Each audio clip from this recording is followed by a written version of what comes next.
안녕하세요, 여러분. 이번 시간에는 시 기본기 다지기 시간입니다. 시를 우선 내용축과 형식축으로 살펴보고 특히 형식축인 표현법에 대해서 공부하는 시간이니 집중해서 들어주시기 바랍니다. 그럼 시작! 시가 수능에 나온다면 기본적으로 네 가지를 묻습니다. 화자와 대상의 정서 혹은 태도, 그리고 요즘에 가장 많이 출제되는 시어와 직구의 의미, 그리고 표현상의 특징과 그것의 효과, 기능을 많이 묻습니다. 하지만 오늘은 기본기를 따지는 시간으로 시의 기본적으로 읽는 원리를 좀 배우고 그 중에서 공부했을 때 즉각적인 효과를 얻을 수 있는 표현법에 대해서 공부하고자 합니다. 자, 그러면 시작해 볼게요. 빠밤! 기본기. 문학은 전체적으로 두 개의 축으로 볼 수 있습니다. 하나는 내용축, 하나는 형식축. 시도 내용축과 형식축이 있습니다. 내용축이란 시에서 말하는 자인 화자와 대상이 어떤 상황에 놓여지는지 보고 그 상황에 대해서 화자와 대상이 어떤 태도와 어떤 말투를 쓰는지 보면서 그 사람의 뭘 찾는 거다? 그래요. 정서를 찾는 것이 내용축입니다. 그리고 이 정서는 이 글의 주제로 연결됩니다. 형식이라는 거는 이런 것들을 잘 뒷받침하기 위해서 표현한 것으로 운율, 이미지, 표현법 등이 있습니다. 자, 그러면 우선 시의 형상성 한번 들어가 볼게요. 형상성이라는 것은 구체적이고 명확한 형상, 형태로 나타내는 것이 형상성입니다. 우리 시에서 화자의 정서 구체적이에요? 아니죠. 그거를 구체적으로 나타내는 것, 이게 형상이라고 보시면 됩니다. 자, 그래서 이 형상성이 가장 두드러지게 드러난 것은 감각적 이미지입니다. 자, 이미지는요, 여러분이 다 알고 있죠? 눈으로 보는 시각, 귀로 듣는 청각, 코로 맡는 후각, 피부로 느끼는 촉각, 입으로 맛보는 미각, 이런 것들 있죠. 근데 우리 고등학교 됐으니까 좀 깊게 볼게요. 눈으로 본다는 것은 무엇을 보는 걸까요? 그쵸? 눈으로 본다는 건 어떤 색깔을 본다는 거예요. 그리고 눈으로 본다는 건 모양, 형태를 본다는 거예요. 알겠죠? 네. 그 다음에 청각이라는 건요. 귀로 듣는 거니까 소리를 얘기하는 거예요. 그런데요. 선생님 하나 가볼게요. 의성어 있어요. 의성어. 소리를 나타내는 거. 이거는 당연히 귀로 듣는 거니까 의성어는 청각이에요. 하지만 의태어는 모양이니까 그쵸. 의태어는 시각에 들어가죠. 이렇게 좀 나눠주셔야 돼요. 자, 코는요, 쉬워요. 코는 뭐예요? 냄새 맡는 거예요. 자, 근데 이제 문제가 촉각이에요, 촉각. 이 촉각을 여러분들이 잘 몰라요. 설명을 좀 해볼게요. 피부로 느끼는 게 뭐가 있을까? 온도 같은 것이 촉각에 해당해요. 따뜻하고 차갑고, 촉각. 그리고 또 뭐가 있을까? 어렸을 때 했던 온도, 그다음에 여기로 갈게요. 촉감 있죠, 촉감. 부드럽고 뭔가 거친 거. 이게 촉각에 해당해요. 자, 그 다음에 미각. 입으로 맛보는 거죠? 뭐 쓰다, 달다. 이런 표현들이 미각이죠. 자, 그런데요. 이렇게 단순하게 나오지 않아요. 시험에 많이 나오는 건 그쵸. 공감각이라는 것과 복합감각이에요. 자, 둘은요 달라요. 복합감각부터 얘기하자면 복합감각은 여러 가지 감각을 감각을 그냥 늘어놓는 거예요. 늘어놓기. 예를 들어 선생님이 아이스크림을 설명할 때 차갑고 달콤한 아이스크림. 네, 그냥 차갑다는 촉각, 달콤하다는 미각을 드러내고 있죠. 이게 복합감각이에요. 하지만 네, 공감각은요, 그게 아니라 원래 우리 갖고 있었던 감각을요, 색다른 감각으로 전이하는 거, 바꾸는 게 공감각이에요. 자, 그럼 이제 예를 볼게요. 달은 과일보다 향그럽다. 자, 그러면 달, 원래 우리가 갖고 있던 감각은 뭐예요? 달? 여러분들은? 예, 눈으로 보죠. 기본적인 게 시각이란 감각이에요. 그런데 그 달 보고 뭐래? 향그럽대, 향기가 난대. 예, 뭐 하고 있어? 시각의 후각화, 전이 되고 있죠. 네, 공감각적 표현이 있습니다. 자, 그 다음에 가을밤같이 차게 울었다. 울었다. 기본 감각이 뭐예요? 울다. 네, 청각이죠. 근데요, 차게 울었대요. 차게. 청각의 뭘까? 차다? 아까 전에 온도? 예, 촉각화. 라는 네, 감각의 전이, 공감각이 일어나고 있죠. 네, 이런 공감각적 이미지, 복합감각 비교해서 공부해 주세요.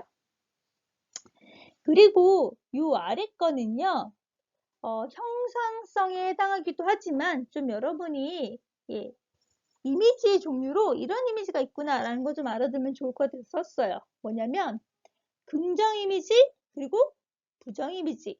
자, 선생님이 설명했어요. 긍정, 부정 판단하려면 세 개의 시옷을 상황을 세 개의 시옷을 대답했죠. 생각하랬어요. 세 개의 시옷은 네, 상황, 서술어, 그리고 수식어. 에 따라서 긍정인지 부정인지 한번 가보자는 거야. 자, 그러면 우린 껍데기랑요, 흙가슴이랑요, 쇠붙이를 볼 거예요. 자, 근데요, 이게 긍정, 부정 어떻게 판단한다고? 상황, 서술어, 수식어. 예, 근데 우리는 서술어 볼게요. 껍데기 부분 가래. 좋으면 가라 그럴까? 아니지. 그러니까 부정이지. 그럼 또 가라는 게 있는데, 예, 쇠붙이 보고 가라죠. 그럼 쇠붙이도 부정이지. 근데 흙가슴은 나무래. 그러니까 긍정이죠. 이런 긍부정 이미지가 있다는 것도 좀 알아두시면 좋을 것 같아요. 그리고 여기 되게 많은 걸 써놨어요. 이런 것들도 다양한 이미지의 종류인데 요거는 다음에 기회가 되면 좀 더 설명해 드리겠습니다. 2. 시의 함축성 보겠습니다. 시의 함축성 같은 경우에는 표현법보다는 원래는 함축이라는 거는 무언가 뜻을 담고 있는 거기 때문에 시 함축성은 이 원관념을 찾아서 여러분들이 시어의 의미를 파악하는 문제로 활용되는 게 시어의 함축성입니다. 하지만 우리는 표현법에 집중하기 때문에 그 원관념을 표현하는 보조관념들을 생각하면서 함축성을 이해해 보도록 하겠습니다. 자, 첫 번째, 비유. 비유라는 건 뭐예요? 빗댄 거예요. 자, 빗댔다는 건 뭐냐면, 내가 말하고 싶은 게 있어요. 말하고자 하는 것. 그리고 이 말하고자 한 것을 빗댄 것이 있어요. 그것이 비유인데 말하고자 하는 것이라는 건 바로 여러분들이 배웠던 이게 원관념이에요. 그리고 빗댄 것이 바로 그쵸, 보조관념이에요.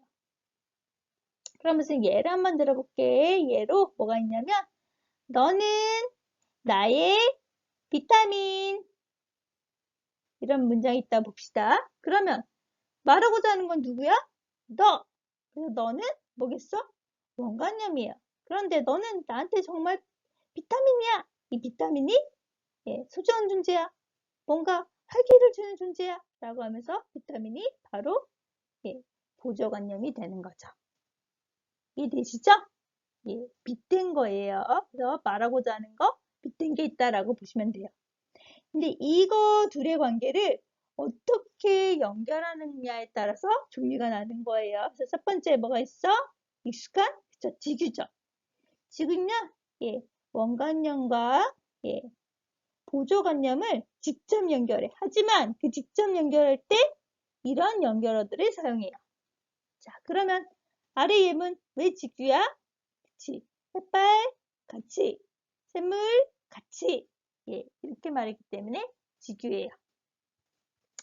자, 조금 어려운 은유 가볼게요. 은유는요, 원관념과 보조관념을요, 직접 연결하지 않아요. 그리고 연결어도 없어요. 직접 연결하지 않고 연결어도 없어요. 그리고요, 이 은유가 어려운 것, 뭐 하는 것과 그 의미를 숨겨놨어요. 그래서 여러분들은 그 숨겨놓은 의미를 찾는 것도 중요해요. 자, 예를 들어, 내 마음은 뭐야? 호수요. 이런 문장이 있었죠. 그러면 여기서 원관념은 내 마음이야. 그 보조관념은 호수야. 뭔가 연결어가 없죠. 그래서 은유인데요. 숨겨도 놨어요. 뭐라고? 호수가 뭔지를 알아야 된다는 거야. 즉, 내 마음은 뭔가 잔잔해. 내 마음은 평화로워. 이걸 알아내라는 게 은유예요. 자, 그럼 여기 은유 어디 있을까? 세 개가 있다? 그쵸? 밤은 호수. 나는 꿈을 낚는 어부. 세 개인데? 하나 더 있는데? 뭘까? 그쵸? 여기 있어요. 잠은 쪽배. 이렇게 세 개가 있어요. 이렇게 봐주시면 좋을 것 같아요. 자, 이제 세 번째, 대유. 이것도 잘 몰랐던 친구가 있을 거야. 설명해 볼게요. 대유라는 것은 대상의 한 부분이나 혹은 속성으로 전체를 대신해서 말하는 게 대유예요. 그래서 원래 엄밀하게 제유, 환유를 나누는데 여러분들은 고등학교에서는 나눌 필요는 없어요. 또 그냥 한번 예로 들어볼게요. 부분을 얘기하는 건 뭐냐면 사람은 빵만으로 살 수 없어! 라고 말했지. 근데 빵은 뭐의 부분이야? 그치. 음식이라는 전체의 부분인 거죠. 자, 속성은 뭐가 있냐면 우리는 백이민족, 우리나라의 어떤 속성이죠. 이런 게 대유예요. 자, 그럼 여기 어떤 속성, 어떤 부분이 있냐면 자, 이게 감투라는 단어가 있어요. 감투는요, 어떤 관직에 있는 사람이에요. 높은 위치에 있는 사람이에요. 그 사람들만이 쓰는 게 감투예요. 그리고요, 여기는 어떤 대유가 있을까? 삼각산이 있어요. 이거는 우리나라 산이에요. 이런 것들이 대유법에 해당합니다. 비유법 계속 할게요. 아직 비유법이에요. 의는 사람 아닌 것을 사람처럼 표현하는 거예요. 자, 사람처럼 표현한다는 건 여러분 꼭 알아두세요. 인격을 부여해요. 그럼 여러분들은 인격이 뭔지 몰라 잘. 사람의 속성인데 이걸 잘 몰라서 설명을 할게요. 사람만이 할 수 있는 게 뭘까? 사람만이 생각해요. 사고해요. 이게 인격이에요. 그 사람만이 감정을 느껴요. 이게 인격이에요. 그리고 사람만이 말을 해요. 이런 것들이 인격이라고 생각하면 돼요. 자, 그러면 화초예요. 식물이에요. 근데 식물이 뭐한데? 꿈도 꾸고 어떤 가련하게 슬픈 감정도 있지. 그래서 이게 무슨 법? 의인법이에요. 자, 그 다음에 화류. 화류는 무생물을 뭐처럼? 생물처럼 얘기하는 거예요. 생물. 그럼 생물처럼 얘기한다는 건 뭘까? 무생물과 생물의 차이점은 뭔가 움직임이 있는 것이 화류라고 생각하면 돼요. 그리고 생물 속에 뭐가 포함돼? 인간이 포함되지? 그래서 의인법이 화류법에 들어가요. 자, 그럼 가볼게요. 어둠, 무생물 맞죠? 근데 어둠이 뭐 했대? 뭘 난데 계속 이렇게. 동물 낳잖아. 동물도 낳고 사람도 낳잖아. 이게 무슨 법? 화류법이라고 볼 수 있어요. 자, 그 다음에 중의법. 중의는 하나의 단어인데요. 그 안에 두 가지 이상의 의미가 있는 거예요. 자, 이 시는 황진이 시조인데 여러분들이 잘 모르지만 그냥 선생님 간단히 설명할게요. 이게 벽계수가 있어요. 이거는요. 시냇물로 볼 수도 있고요. 황진이가 만났던 사내 중에서 서경덕이란 남자로 볼 수도 있어요. 그래서 두 개의 의미가 있는 게 중의법이다. 자, 그 다음에 마지막 무슨 법? 풍유법. 대기 설명 많죠? 근데 여러분 이것만 기억하면 돼요. 풍유는 속담과 격언 등을 말하는 게 풍유예요. 그럼 왜 이게 풍유야? 얘들아, 귀신 신하라 까먹는 소리. 속담이에요. 이게 쓰여서 풍유법이에요. 알겠나요? 네, 이렇게 비유에 대해서 공부해 봤습니다. 2번 상징 보겠습니다. 네, 상징이라는 건 뭐냐면 추상적인 것을 구체적으로 말하는 게 상징이에요. 예를 들어서 우리 평화라는 추상적인 개념을 말하고 싶어. 그런데 옛날 사람들은 평화하면 비둘기라고 했어요. 그래서 우리는 비둘기는 평화의 상징 이렇게 얘기할 수 있는 거죠. 자, 그런데 여러분들은요. 선생님 저 상징이랑 비유가 헷갈려요 라고 말해요. 솔직히 중고등학교 때 그렇게 막 특별한 구분은 안 해요. 왜냐하면 물어보는 건 니네한테 이게 상징이 비유니 이렇게 물어보는 게 아니라 그거의 원관점 찾는 게 더 중요하다고 그랬잖아. 그렇지만 굳이 비유와 상징을 좀 구분하자면 비유는 원관념과 보조관념이 있다고 했죠. 그게 유사해요. 하지만 얘들아 니네 비둘기랑 평화가 뭐가 유사하니?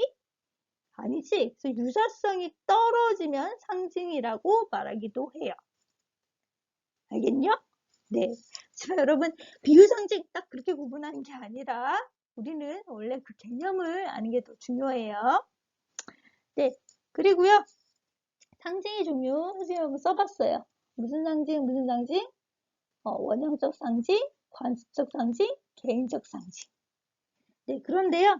이거는요. 여러분들이 다 알진 못해요. 그래서 이런 것들에 대해서 상징을 만약에 선생님들이 물어보고 싶으면 반드시 보기를 줄 거예요. 자, 그래도 무슨 개념인지 한번 가볼게요. 원형적 상징이란 건 전 인류가 느끼는 거예요. 그래서 물 하면 전 인류가 뭔가 죽음을 나타낸다고 얘기해요. 이마 그물을 건너지 마오. 뭐 레테강 이런 거 있죠. 그런 것도 보시면 되는 거예요. 자, 관습적 상징이라는 건 뭐냐면 오랜 세월을 거서 이거는 약간 인류가 아니라 우리나라에서 관습적으로 보편화된 상징이에요. 자, 우리 소나무 있어요. 소나무. 소나무면요. 우리는 지조라고 상징을 생각해요. 자, 그래서 솔직히 원형이나 관습은요. 그렇게 어렵진 않아. 제일 어려운 게 바로 개인적이죠. 독창적으로 만들어낸 상징이거든요. 그럼 얘들아 너네는 여기 너가 뭔지가 궁금해. 너는 뭔가 기다리는 대상이긴 해. 그래서요. 원래 이 시가 제목이 봄이거든? 그래서 봄 이렇게 볼 수도 있어요. 그런데요. 이 시인의 입장과 시대적 입장으로 보면 이게 민주주의거든요. 근데 이거를 여러분이 어떻게 알겠어? 모르겠지. 그래서 보기를 준다는 거 상징은 그걸 좀 기억하시면 됩니다. 자, 세 번째. 반어와 역설 둘이 구분해야 되죠. 네, 반어는 뭐야? 실제와 반대되는 것. 네, 즉 뭐냐면 것이 있어요. 것으로 표현하는 게 있고요. 그리고요. 실제로 속으로 말하고 싶은 뜻이 있어요. 근데 그게 다른 것이 반어예요. 그래서 엄마나 선생님들이 잘 말하지 아이고 잘한다 칭찬하는 거 아니죠. 이게 반어예요. 그래서 이거 김소월의 시인데 처음에 엄청 그립다 하거든. 그러다 마지막 날 잊었노라 말해요. 그럼 믿겠니? 잊었다고? 아니지. 표현은 잊었다고 했지만 속뜻은 절대 못 잊어. 이게 반어예요. 자, 근데 역설은요. 겉으로 보기에 이상해요. 그렇지만 그 속에 진실, 진리가 있는 표현이에요. 겉표현에 문제가 있어요. 예를 들어 얘들아 아우성이야. 그래도 소리가 없대. 뭐 이상하잖아. 슬픔이야. 근데 찬란하대. 이상하잖아. 미래야. 그런데 오래됐대. 이상해. 겉으로 이상한 게 역설이야. 그런데 우리가 천천히 느껴보면 그럴 수도 있을 것 같아. 라고 하는 게 역설입니다. 4번. 풍자와 해악 잘 구분하셔야 돼요. 여기 설명 있지만 쌤이 여기다 한번 다시 설명할게요. 풍자와 해악은요. 둘 다 웃음이라는 공통의 키워드가 있어요. 하지만 풍자는요. 그 웃음이 안 좋은 거고요. 해악은요. 그 웃음이 좋은 거예요. 자, 풍자 한번 볼게요. 풍자는요. 그 대상이 주로 도덕적으로 열등한 사람에게 하는 거예요. 그래서 그 웃음이 좋아 안 좋아? 안 좋은 조소예요. 그래서 여기 냉소, 조롱, 익살, 야유, 희화화 이런 것들이 풍자의 표현들이에요. 자, 그런데요. 해악은요. 그 대상에 대해서 여기 보면요.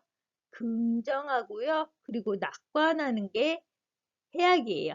그리고 또 연민하는 거 이런 것들이 해악이라는 거 알아주시면 됩니다.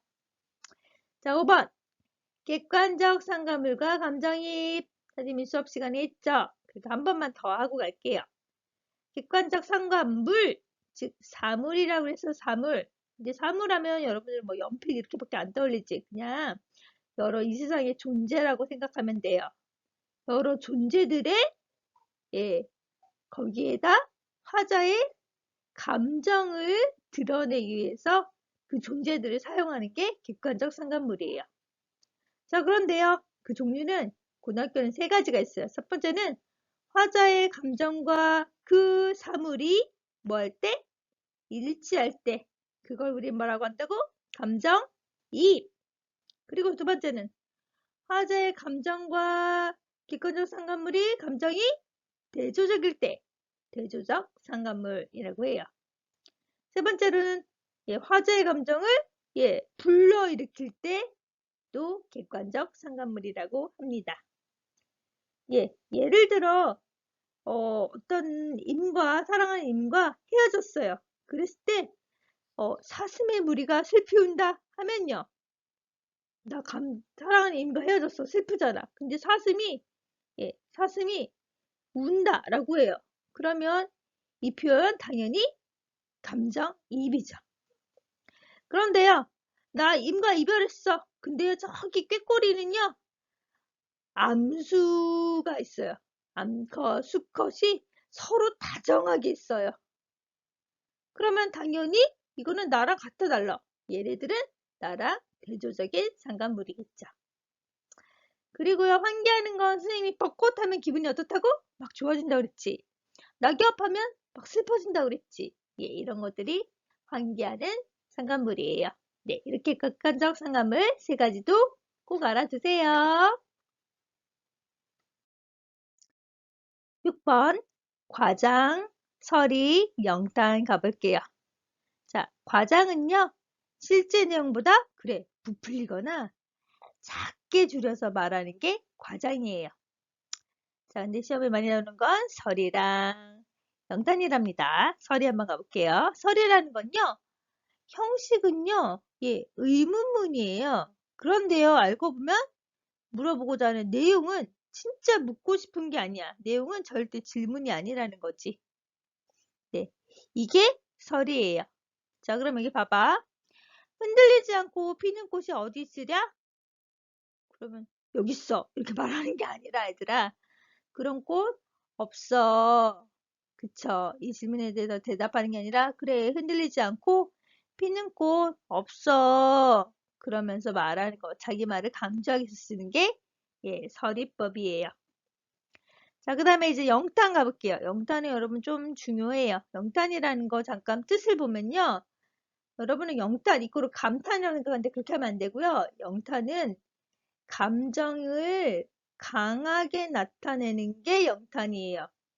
그래서요, 여기다 선생님 써볼게요. 놀라운 것도요, 영탄이고요. 감정을 드러냈기 때문에, 그리고 여러분이 생각하는 그 감탄, 우와, 이것도 영탄이고요.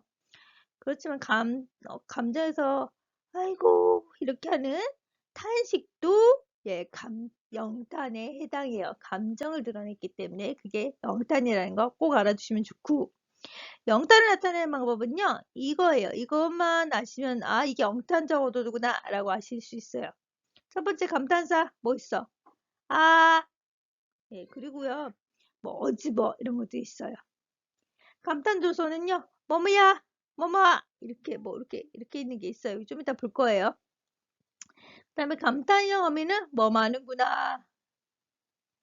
자, 그다음에 얘들아, 생뚱맞게 쓰이면 의문형 의미를 써놨어. 얘들아, 이거 보면 의문형 어미로 예를 들어 선생님이 어떤 거를 보고 나서 야, 얼마나 아름다운가 물어보지. 근데 이 말은 정말 아름답다는 감탄을 얘기하는 거지. 예. 그래서 의문형 어미도 영탄을 나타내요. 자, 그러면 얘가 왜 영탄이에요? 그치. 이런 것 때문에, 이것 때문에 영탄이라는 거 알아주시면 됩니다. 7번. 열거, 대꾸, 대조 보겠습니다. 자, 열거는요, 성격이 비슷하거나 혹은 반대인 단어, 구절, 행을 나란히 늘어놓는 거예요. 그래서 늘어내려면 적어도 3개 이상 이렇게 늘어나야 돼. 이렇게 늘어놓는 게 열거예요. 자, 그런데 열거는요, 중요해요. 왜 그러냐면, 이렇게 열거되는 대상의 속성이 같거든. 그래서 이게 왜 중요하냐면, 얘들아, 내가 이 속성에 대해서 몰라. 그런데 앞에 속성들을 알아. 그러면, 같은 것들을 늘어놨네? 그러면 얘도 알 수 있다는 거야. 자, 그럼 이건 별에는 밤이야. 별 하나의 추억, 별 하나의 사랑, 별 하나의 쓸쓸함. 일단 추억, 사랑, 뭔가 좋은 거지. 그럼 쓸쓸함도 화자가 좋아하는 것들 중에 하나였던 거예요. 3개 다 긍정적 시였어, 얘들아. 자, 그 다음에 이제 대꾸 가볼게요. 대꾸는요, 비슷한 구조의 구절이나 문장을 나란히, 얘들아, 이거는 짝 짓는 거야. 네, 그래서 예를 들어 이렇게 했으면, 만약에 여기 만약에 여기 왔으면 여기에도 여기 와야 돼. 만약에 여기 왔으면 여기에도 여기 와야 돼. 이렇게 짝 지어지는 게 대꾸예요. 그래서 보면요, 말 없는 청산 유수 짝이죠. 그리고요, 또 나라를 봤을 때 청풍 명월 다 짝인 거예요. 네, 이게 대꾸예요. 예, 이 대꾸는 반드시 짝수여야 돼. 짝수. 이게 대꾸입니다. 그 다음에 이제 대조. 대조는요, 포인트가 뭐냐면, 얘들아, 반대되는 거예요. 반대. 근데 선생님 여기 아래다 대비라고 했어. 대조랑 대비는요, 엄연히 말해서 약간 차이가 있어. 선생님이 대조 대비 근데 딱히 비교는 안 해줬지만 지금 비교해 줄게요. 대조는 반대야. 정확히 만약에 여기 동그라미면 여기 확실히 X여야 돼. 이 반대가 대조인데, 대비는요, 차이만 있으면 돼요. 여기 동그라미 있으면 여기 세모가 있어도 되고요. 네모가 있어도 되고요. 이게 대비예요. 네. 그래서 보시면 색채 대비, 빨강, 노랑, 파랑 그냥 다 보색은 아니잖아. 그래도 이건 대비라고 해. 근데 이거는 대조야. 왜냐하면 얘는 나무래, 얘는 가래. 그러니까 이거는 대조예요. 네. 대조랑 대비 꼭 기억해 두세요. 자, 시의 형상 중에서 마지막. 도치, 생략, 연재 볼게요. 자, 도치라는 건 정상적이고 일반적 어순을 바꿔놓는 거예요. 자, 우리나라 일반적 어순은 S, O, V예요. 근데 이거를 그냥 S, V, O로 바꿔놓을 수 있다는 거야. 근데 바꾸는 건 왜 바꾸냐면 이거 바꿈으로 마지막 거를 강조할 수가 있거든. 그럼 얘를 봐봐. 겨울 무늬에 가서 보았다. 뭘 봤어? 죽음이 삶을 껴는 채 한 죽음을 받아들이는 거. 뭔가 죽음을 강조하기 위해서 바꿔놓는 거. 순서를 바꿔놓는 거. 이게 도치예요. 생략은 뭐 알죠? 일부를 빼거나 줄이는 게 생략이에요. 자, 그 다음에 연세. 연세는요, 꼬리 물기예요. 꼬리 물기. 그래서 얘들아, 연주의 대표적인 건 니네가 어렸을 때 불렀던 노래가 있어. 왕순이 엉덩이는 빨개, 빨가면 사과, 사과는 맛있어, 맛있으면 바나나. 예, 계속 연주해. 그래서 이 봐봐. 바람은 구름을 물고, 그러면 구름은 생각을 물고, 생각은 대수를 물고, 예, 이런 것들이 연재입니다. 알겠나요? 네. 오늘은 우리 시의 기본기를 다졌고요. 그 중에서 시의 표현법, 뭐 배웠어? 형상성과, 그리고 뭐? 함축성을 배웠어요. 다음 시간에 기회가 되면 선생님이 시의 음악성과 시상 전개 방식에 대해서 해드리겠습니다. 오늘 수고 많았어요. 그럼 안녕.